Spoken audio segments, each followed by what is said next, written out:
sitting here. I've got some guests today in the garage. We've got Troy from Western Kansas, right? And my dad. Thanks, Dad. We did a little electric work hooking up our battery here. We got our magic, let's see, the positive going to the starter. We got a little jumper from the positive there over to the coil. We got our wire from the fuel pump. Yep, it's all put together. We got a screwdriver back here to start her with. So we're going to give this sucker its first start here in Kansas City on the other side. We got the garage door open so we're not breathing in carbon dioxide, or at least too much of it. Let's see what we get.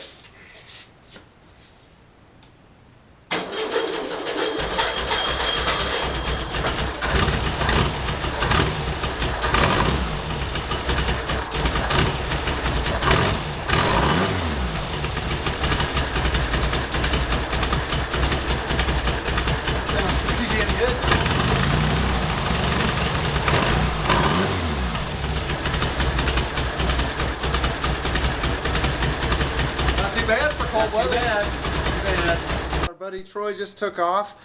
He hung out here for a little while. We talked Volkswagens for quite some time.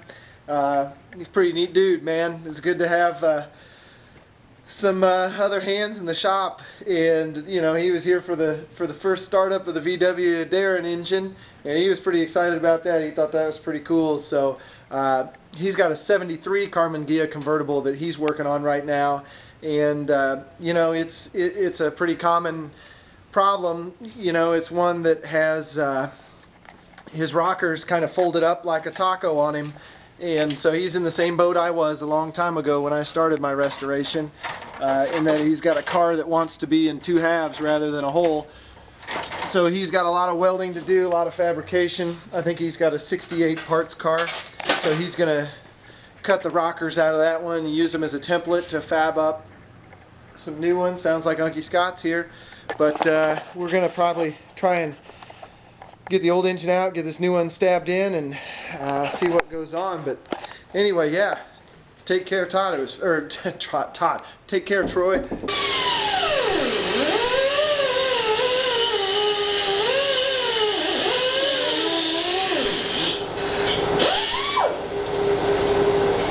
We're doing a little upgrade to the high dollar exhaust there. We cut off the heat riser tubes, access pieces that weren't really even drilled through. I thought I was going to have to weld them in, but lo and behold, they were just fake. So now we're upgrading to a high temperature paint here, high heat Rust-Oleum. This is a huge upgrade on this expensive exhaust system. So Darrin, I'm taking your advice here on the nice exhaust, and we're just making it nicer. Look at that. That's probably going to add another 3 or 4 horse. Easy. Just like that. I'm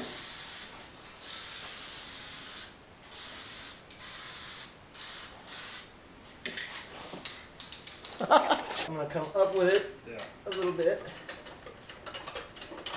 And we should just be able to wiggle her straight out.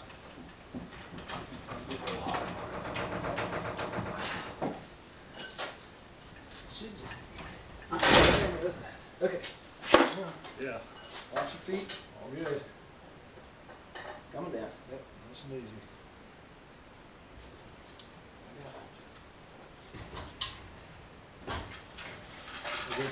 All 4.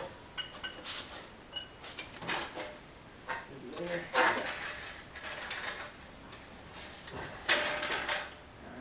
Can you come back? Yeah, hold on. There you go. Okay. Watch your... Yeah, the cooler. Yeah. I think we're going to clear. Yeah, we'll just barely clear there. Got it? Yeah, it's out. Sweet. Okay. Yep. Watch your... Yep.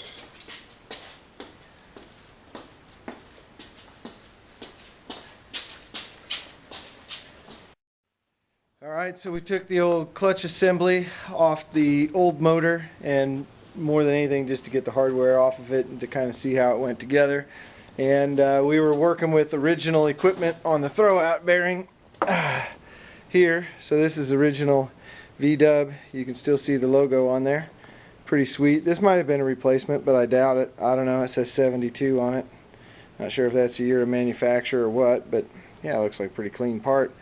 May put that in the old box. That might go back in someday when we're in a pinch. Then we got the Borg Warner clutch. Not sure, that's obviously an aftermarket, or I'm pretty sure it's aftermarket clutch that was in there, so that's pretty sweet. And I think we're just looking at a stock VW assembly here. Yep, there's the VW stamp right there. So yeah, we'll keep this guy around. He'll bolt back up to this engine when we get some new hardware or something. But yep, for now we're going to steal the hardware and we're going to get our new Kennedy clutch installed. Rotate her around.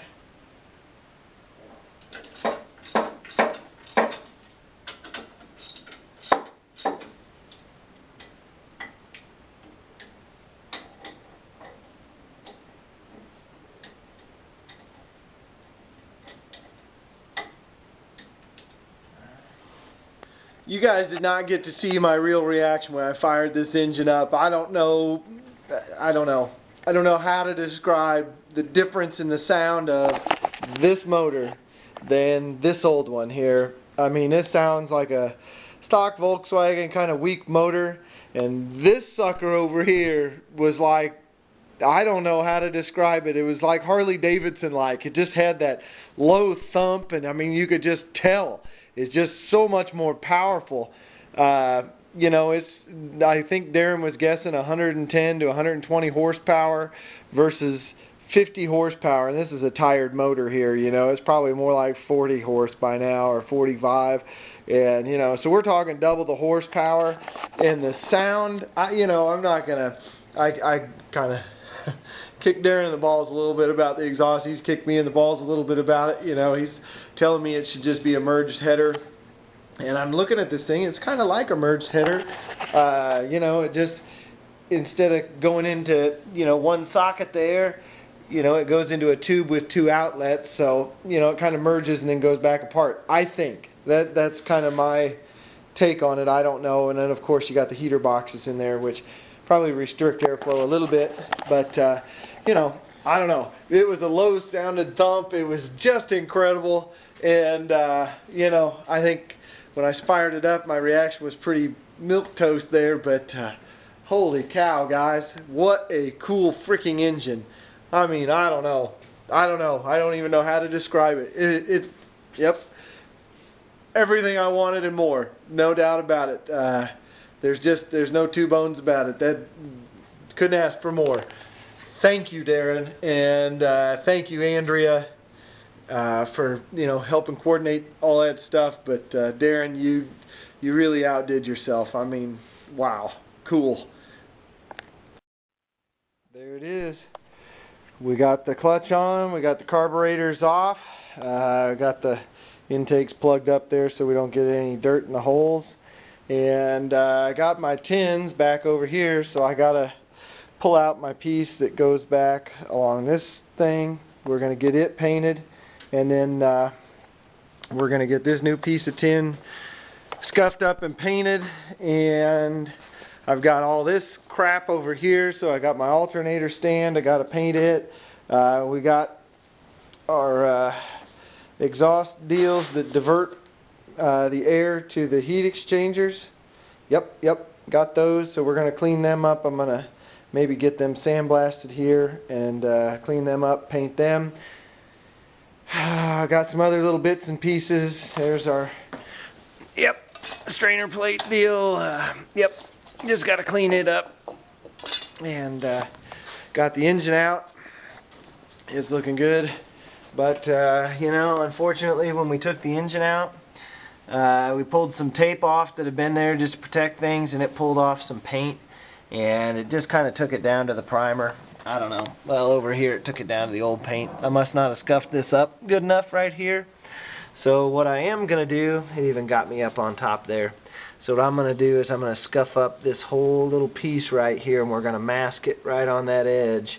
And I'm going to shoot it black, and then we're going to put some flat clear over it. So the flat clear is going to go on there. The flat clear is going to go on, you know, the tin parts and all that stuff. So we'll be all back to, you know, shiny and white, or not shiny, dull and white. So yeah, so we're gonna get those painted up hopefully here today, and if that happens, we'll let them dry. We'll get them bolted up to the engine tomorrow.